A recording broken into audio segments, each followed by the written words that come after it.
अगर इंसान हो के चार लोगों को खुश करने की कोशिश कर रहे हो और खुद खपे रहते हो तो क्या फायदा। कृष्ण ने क्या बोला, ऐसे लोगों को ये मर चुके हैं, ये मरे हुए हैं अर्जुन, इन्हें भुलेखा है, पत्ता गिर जाएगा थोड़े टाइम में, तो वो इनको इनके घर वाले नहीं याद रखेंगे 5 साल बाद, वो अपने काम में लगे होंगे। तो हम याद भी उन लोगों को करते हैं जिन्होंने कुछ खुद से ऊपर उठ के किया, बोला, कुछ अच्छा किया समाज के लिए। तो ये जॉबें तो ऐसे ही इंडस्ट्रियल रेवोल्यूशन के बाद लोगों को गांव से उठा के शहरों में डाल दिया, खुड्डों में, और वहां पे वो लगे हुए 40 साल स्कैन करने। कबीर बोलते हैं मानस जन्म दुल्लम बह मिले ना बारंबार। डिप्रेशन की गोली खाते हैं, रेड बुल पीते हैं, एनर्जी की गोली खाते हैं, विटामिन की गोली खाते हैं, किसके लिए? तो ये बर्बाद जिंदगी। और ये 99% जनता की कहानी है ये, क्योंकि ऐसा सिखा दिया, बता दिया कि तुम मशीन हो, तुम्हें 20 साल तक ये करना है, स्कूल जाना है, कॉलेज जाना है, उसके बाद नौकरी करनी है, 4 बच्चे पैदा करने और मर जाना है। तो ऐसे लोगों को डिप्रेशन ही होगा ना।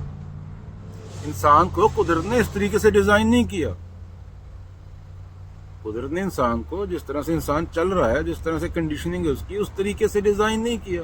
तो तभी साइकेट्रिस्ट के पास बैठे होते हैं, अकाउंट में $2 मिलियन है, वीक में 4 बार डॉक्टर के पास जाता है, क्या फायदा? तो फायदा ही ना कोई,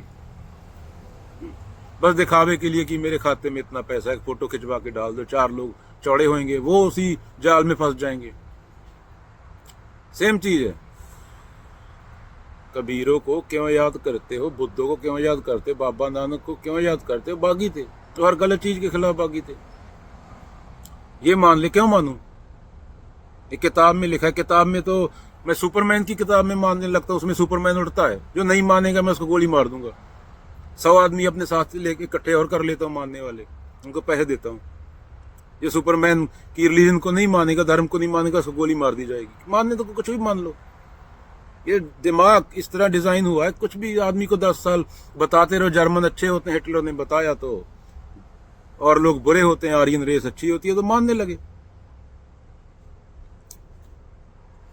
निष्पक्ष होकर चीजों को देखना होता है। आदमी इसके लिए पैदा नहीं हुआ, पर कंडीशनिंग इतनी तकड़ी हो गई आदमी की कि एक आदमी 40 साल जिंदगी के पैसे गिन रहा है या चीजें स्कैन कर रहा है। क्यों? क्योंकि ऐसी जॉब एग्जिस्ट करती है।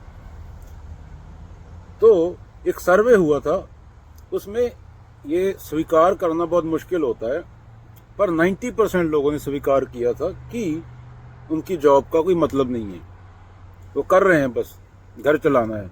समाज ने बता दिया, 4 बच्चे, 1 बीवी, उनका पेट भरो। अब तो मोस्टली जॉब ऐसे ही एग्जिस्ट करती है। कोई बंदा स्कैन कर रहा है पूरा दिन खड़ा होके, दिन के 14 घंटे। तो फ्रांस में एक आई थिंक अभी एवरेज एज भी बढ़ गई। पहले रिटायरमेंट के बाद आदमी 5-10 साल जीता था, अभी 25 साल जीता है मेडिकल एडवांसमेंट के कारण।